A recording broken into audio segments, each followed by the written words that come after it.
இப்போ தன்னுடைய மனைவியை பிரிஞ்சிருக்கிறாரு பிரபலம் அப்படின்றது மிகப்பெரிய உள்ள எல்லோருக்குமே சோகத்தை ஏற்படுத்தியிருந்தது. அவங்களுடைய சகோதரியும் ஒரு நடிகை தான். அவங்க எவ்வளவோ முயற்சி செய்தும் கூட அவங்களுடைய மனைவியால் சேர்த்து வைக்க முடியலையா. மனைவியுடனான பிரிவு, சகோதரி ஐஸ்வர்யா ராஜேஷோட சண்டை. அப்போ என்னதான் ஆச்சு மணிகண்டனுக்கு அப்படின்னு எல்லோரும் கேட்டு வந்துட்டுருக்காங்க.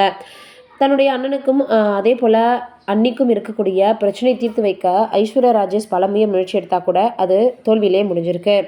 மணிகண்டனுக்கு நெருக்கமான நட்பு வட்டத்தில் இருப்பவர்கள் சிலரிடம் பேசியிருக்காங்க. சின்ன சின்ன வேடங்கள் நடித்தபடி சினிமாவில் முயற்சி செய்த மணிகண்டனுக்கு பிக் பாஸ் பெரியதொரு வெளிச்சத்தை தந்ததுன்னு சொல்லலாம். அந்த நிகழ்ச்சியில் கூட மனைவி மகன் மீது தனக்கு இருக்கும் பிரியத்தை பற்றி பேசியிருப்பார். பிக் பாஸ்லேருந்து வெளியே வந்த பிறகு சில பட வாய்ப்புகள் அமைந்ததாக கூட சொன்னாங்க. இந்த நிலையில் அந்த நிகழ்ச்சியில் இருந்து வந்த பிறகு சில தொடர்புகள் மூலமாக சென்னையில் இருக்கக்கூடிய கிளப் ஒன்றை எடுத்து நடத்தியிருக்கிறாரு. அதில் பிஸியானதில் இருந்தே அவரது நட்பு வட்டமே மாறிடுச்சுன்னு கூட சொல்லலாம்.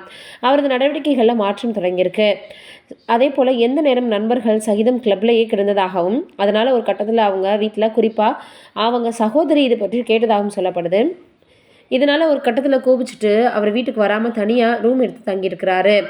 அவரது இந்த நடவடிக்கையால் மனைவி சோபியாவுக்கும் என்ன செய்கிறதுனே தெரியாமல், அப்படின்னா நான் எதுக்கு இங்கே இருக்கணும் அப்படின்ற மாதிரியாக என்னுடைய பெற்றோர் வீட்டுக்கே போயிடு அப்படின்னு கிளம்பியிருக்கிறாங்க. இந்த பிரச்சனையை தீர்க்கணும் அப்படின்னு தான் முயற்சி செஞ்சுட்டு இருந்திருக்கிறாங்க ஐஸ்வர்யா. ஆனால் அதில் எந்த விதமான பலனும் கிடைக்கல அப்படின்னும் சொல்லப்படுது. இது ஒரு புறம் இருக்க, இப்போ பார்த்தீங்கன்னா திருமணத்தை மீறிய உறவு, உடலுறவின் போது உயிரிழந்த பெண், அத்துமீறி இருக்கிறாங்க இளைஞர்கள் அப்படின்னு சொல்லப்படுது. திருப்பத்தூர் மாவட்டம் அதே போல் பார்த்தோன்னா சந்திபுரம் அடுத்த பொன்னன்மட்டம் பகுதியை சேர்ந்தவர் அண்ணாதுரை.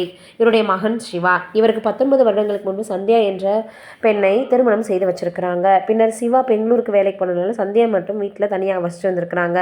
கடந்த 16ஆம் தேதி அதே பகுதியை சேர்ந்த மகளிர் குழு நடத்தி வரும் மாது என்பவர் சந்தியாவிடம் லோன் பணம் வாங்க வீட்டுக்கு போயிருக்கிறார். அப்போது வீட்டில் நுழைந்து பார்த்தபோது கட்டிலில் சந்தியா பிணமாக கிடந்திருக்கிறார். அதிர்ச்சி அடைந்த மாது கத்தி கூச்சலிட்டிருக்காங்க. போலீசார் விரைந்து சந்தேக உடலை மீட்டு மருத்துவமனைக்கு பிரேத பரிசோதனைக்கு அனுப்பி வச்சிருக்கிறாங்க. இந்த சம்பவம் குறித்து தனிப்படை அமைத்து போலீசார் விசாரணை மேற்கொண்டு வந்தாங்க. அப்போது சந்தியாவின் தொலைபேசி ஆராய்ந்த போது அவருக்கு 2 தொலைபேசி எண்ணில் இருந்து அடிக்கடி அழைப்பு வந்திருக்கு. இது குறித்து அதே பகுதியை சேர்ந்த விக்னேஷ் மற்றும் குமரேசன் அழைத்து விசாரணை செஞ்சுருக்கிறாங்க. அதில் திடுக்கிடக்கூடிய தகவல் வந்திருக்கு. குமரேசனுக்கும் சந்தியாவுக்கும் இடையே முதல்ல 7 வருடங்களாக திருமணத்தை மீறிய உறவு இருந்தது தெரிய வந்திருக்கு. இந்த நிலையில் குமரேசன் சிங்கப்பூருக்கு போனதன் காரணமாக அதே பகுதியை சேர்ந்த விக்னேஷ் என்பவரிடம் சந்தியா திருமணத்தை மீறிய உறவில் இருந்ததாக சொல்லப்படுது.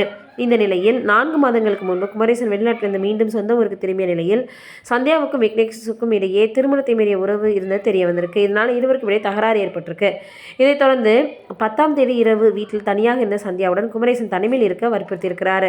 ஆனால் சந்தியா மறுக்க அவரது கன்னத்தில் அறைந்ததும் கழுத்தை நெரித்து வலுக்கட்டாயமாக உடலுறவில் ஈடுபட்டதன் காரணமாக சந்தியா மயங்கிய நிலைக்கு போயிருக்கிறாங்க. அதன் பின் அங்கிருந்து குமரேசன் போன நிலையில் குமரேசன் வந்ததை அறிந்த விக்னேஷும் அவனுடன் மட்டும் உடலுறவில் ஈடுபடுவாயா அப்படின்னு ஏன் கூட இருக்க மாட்டியான்னு சொல்லி அவரும் அடித்து மயக்க நிலையில் இருந்த சந்தியாவுடன் உடலுறவில் ஈடுபட்டதாக பரிதாபமாக அவர் உயிரிழந்திருக்கிறார். திடுக்கிடக்கூடிய தகவல் வெளியாக இருக்கு.